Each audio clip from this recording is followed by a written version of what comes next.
A cold warning from the judging committee. Please be careful with your words during the speech. We do not permit any expressions of a politically sensitive nature here. An immediate silence fell over the entire room, leaving only the slight trembling of the microphone in her hand, broadcast live across the world. The 17-year-old girl from America had just received the highest honor. As she was about to give her thanks simply because she said, "I'm from the United States," she was interrupted by a sign held up by the technical director. "Correct your identity." There were 4 words on the sign. She glanced at the distant monitor where the words United States had been obscured by a black bar, and then at the hundreds of pairs of eyes from the audience staring at her.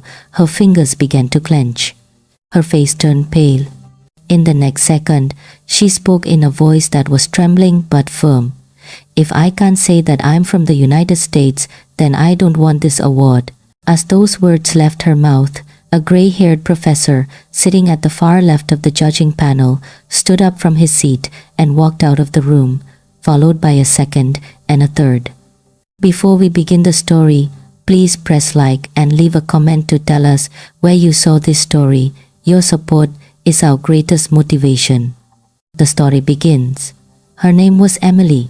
She lived in an old clapboard house by a creek in the Blue Ridge Mountains.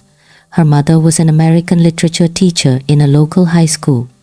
Her father, originally a woodworking apprentice, had built a small souvenir shop with his own 2 hands.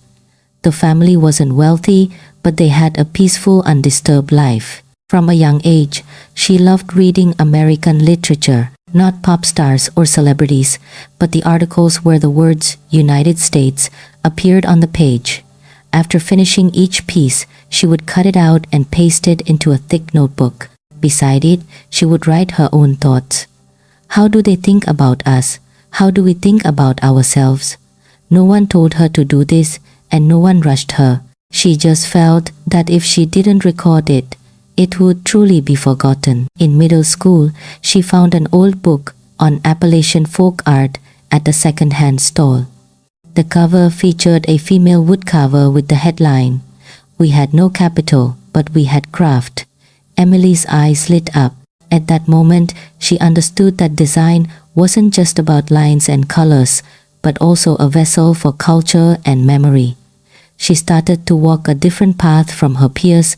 Throughout her 3 years of high school, she would head straight to her father's shop after school. While other girls were preparing for college entrance exams, she was carving patterns onto wooden panels, one by one, folk symbols, quilt patterns, local animal figures, even the shop's name sign.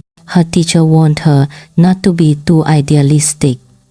Her classmates laughed at her. Playing with wood had no future. She didn't change. She just kept her head down and continued. But her mother secretly bought her 2 pieces of fine cherry wood, placing them on her headboard on her birthday without a word. At 18, she created a piece called Mountain Light. It was a uniquely shaped wooden lamp. The outer shell was inspired by a traditional quilt pattern from her grandmother. The internal structure consisted of layers of translucent wooden sheets.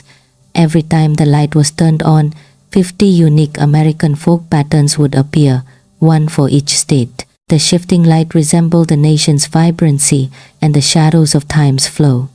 She uploaded photos of her work to the internet, originally just as a record. Unexpectedly, an American professor living in Europe shared it. Under the photo, the professor wrote, "I see a child from the heartland, speaking in a quiet way."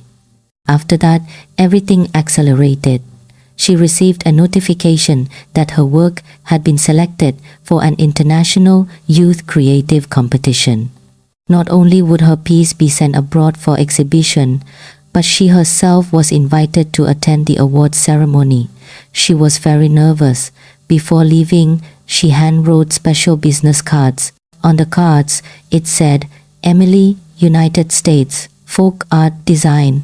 The script was the one she had practiced in her notebook. She never thought her simple writing would be seen as a sensitive word overseas. On the 3rd day after arriving, At the event venue, she handed her card to the staff at the registration desk.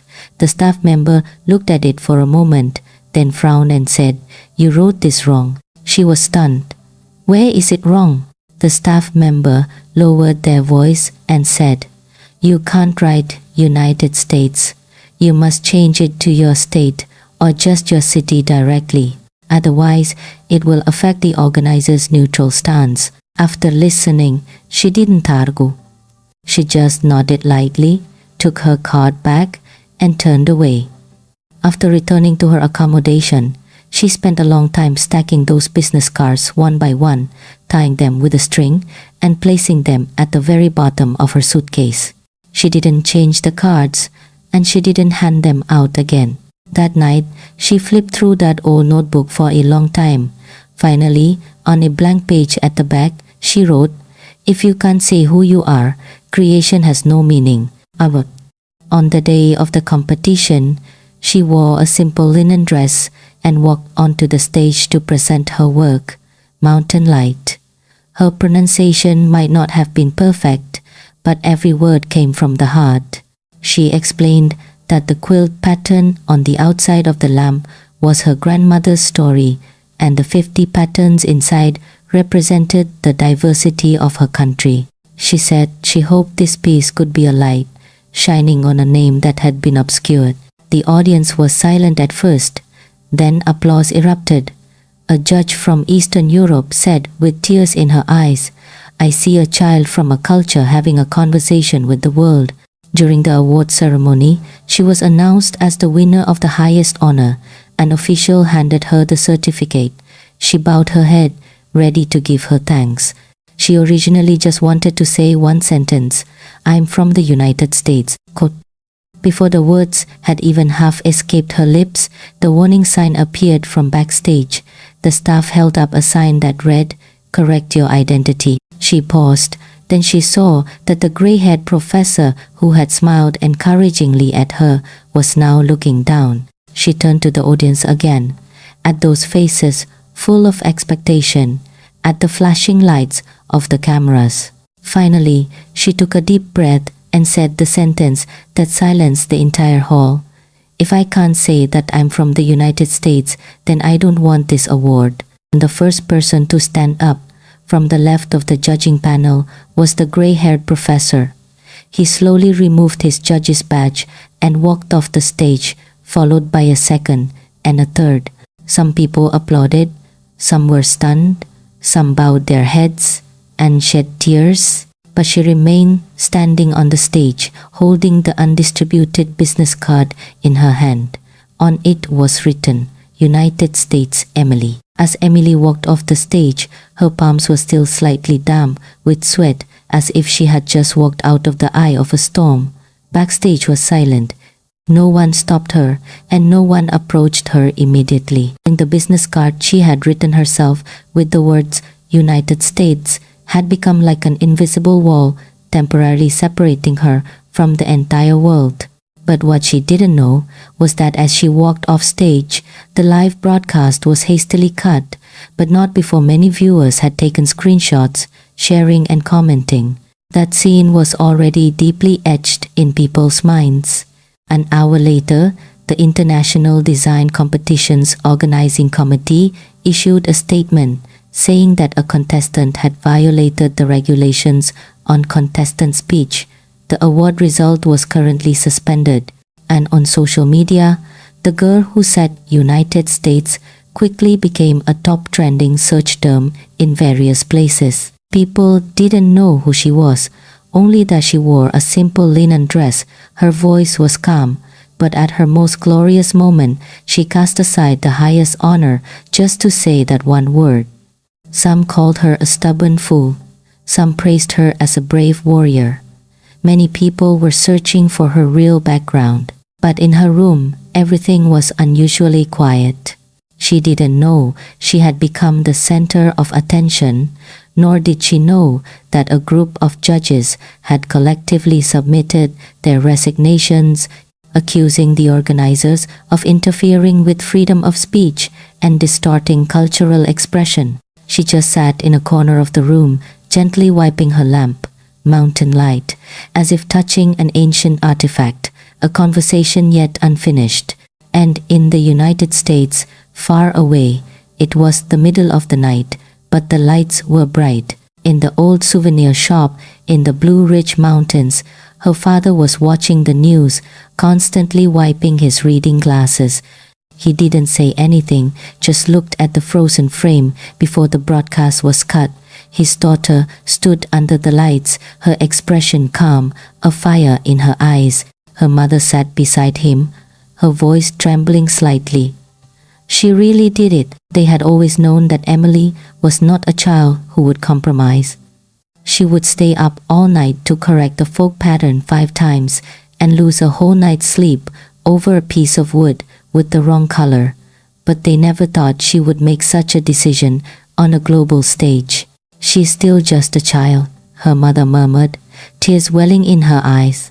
"She's not a child anymore." Her father shook his head gently. "She understands better than we do what cannot be compromised." The next morning, Emily left the hotel. The sunlight was brighter than the day before. She packed her luggage, preparing to go home. No one saw her off, and no one stopped her from leaving. It wasn't until she reached the immigration checkpoint at the airport that a stranger stopped her.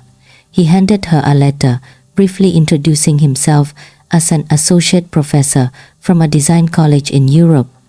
He said they were willing to use her story and her work as a case study in their teaching. "You made us realize that some design is not just decoration, but a faith," the man said slowly in English. She paused for a moment, then nodded. "Thank you." As the plane took off, she leaned against the window, looking at the distant clouds.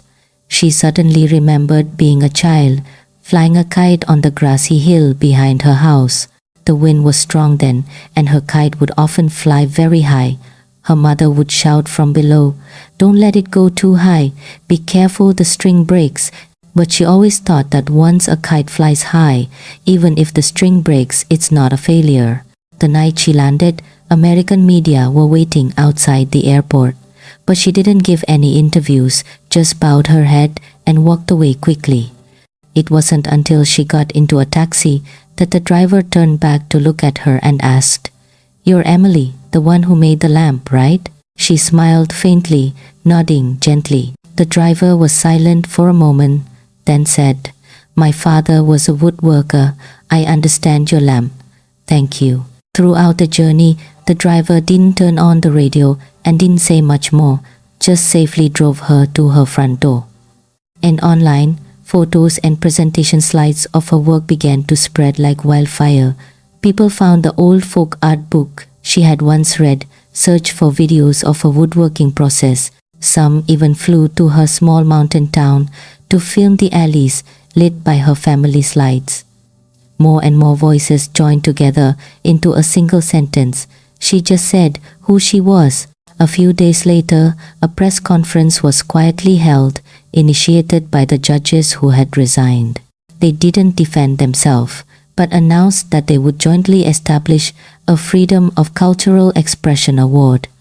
The first and only recipient was Emily. "We cannot change her rescinded award, but we can make sure she is truly heard." And in the souvenir shop at her home, she continued to carve, one piece at a time. Her mother asked her, "Aren't you going to say something?" She replied, "I already did." Her mother was stunned. "When?" She smiled, pointing to the lamp. "It will keep shining until no one is afraid to say their own name." Emily never defended herself. The phrase, "I don't want it," seemed to become a kind of mark, a brand on her. Wherever she went, she would be recognized first, then judged. But she was no longer nervous, nor did she try to avoid it. She learned to work with her head down and learned to raise her head to meet people's gazes. One morning, she was still polishing a wooden panel in her workshop when suddenly there were hurried footsteps outside the door. She opened the door to see a middle-aged woman anxiously handing her a wooden box. Inside the box was an old photograph of a lamp. "Can you remake this lamp for me?" In the woman's eyes, there was a careful plea and an unspoken persistence. Emily took the photo and looked at it for a moment. I've seen this lamp before. It's an old one that used to hang in front of my aunt's house when I was a child. Later, because of a fire, the lamp was destroyed along with the house. No one ever fixed it. Kunta, the way it's left in your memory, I'll try. She nodded gently. 2 months later, the Heritage Light project quietly began. It was a workshop project Emily pushed forward herself, not doing commercial designs, only restoring old lamps from memory. She didn't accept interviews from abroad and no longer appeared in public, but the number of each lamp, its materials, its structure were meticulously recorded. I don't want the United States to just be a disputed name. It should be a light. And the workshop didn't advertise and wasn't promoted on any platform, but each week it received over a dozen handwritten letters. Some sent photos of their childhood home's porch, some attached fragments of a paper lantern their mother used as a wedding decoration, and some just sent a message saying, "Please help me keep this memory, even if it's just a shadow." And on the international design platform she had left, the new competition arrived as scheduled. But this time, the list of judges had 7 empty spots. The organizers were forced to revise the regulations, adding a section on respecting traditional culture and identity. A campaign was launched calling for the reinstatement of Emily's award. The reason: politics should not be above culture. The petition surpassed 1 million signatures in 3 days. And that screenshot was edited into countless short clips with the title, "She Refused an Award for One Word," spreading to various video platforms. In the comments section, someone wrote, "I used to never write United States in the nationality field, afraid of trouble. But now I know that word isn't just for a passport, it's also the stance we choose to take." One day, a high school in a nearby city held a special lecture, inviting Emily to share at her alma mater. She originally didn't want to attend, but after receiving an invitation letter signed by the students, she decided to go. When she stood on the stage, what she faced were not experts or professors, but faces that were still naive but sparkled with light. "You all want to hear me talk about having my award revoked, right?" She smiled, a self-deprecating start. The students didn't respond, but a girl raised her hand and said, "We want to hear you talk about why you were willing to have nothing rather than change that one word." Emily was silent for a moment, because when I was a child, I always felt that the United States was a name in the bottom left corner of the map, about to fall off. No one cared if it was a country, a home, or a punctuation mark. I wanted to make it a headline. The room was silent for a moment. When the applause rang out, a student was secretly wiping away tears. As she was leaving the stage, a boy handed her a piece of paper. On it was scrawled, "Thank you for making me not hide anymore." Time passed slowly.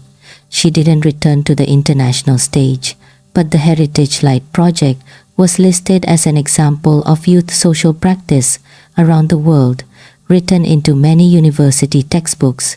Some said she ruined her own future. Some said she used one lamp to illuminate a distant place, and she herself just kept carving day after day. At night, when the lamp at the end of the old alley lit up, she would look out the window, see passers-by stop, look up, and then continue on their way. She knew that lamp wasn't shining for her, but for all the people who had ever been asked to rewrite themselves, shining a light into the void. At the end of that day, she wrote a sentence in her notebook, "Identity isn't a label, it's a warmth that can't be erased." Her mother accidentally saw this notebook. She wasn't surprised, just gently closed it and walked out, casually turning on the lamp in the alley. The light shone on the wooden window like the flashlight she used to secretly turn on under the covers as a child. Warm, not dazzling, but never extinguished. Do you like stories like this? Press like, follow, and leave a comment telling us which moment moved you the most. Your support is our greatest driving force in telling the stories of voices that are not heard.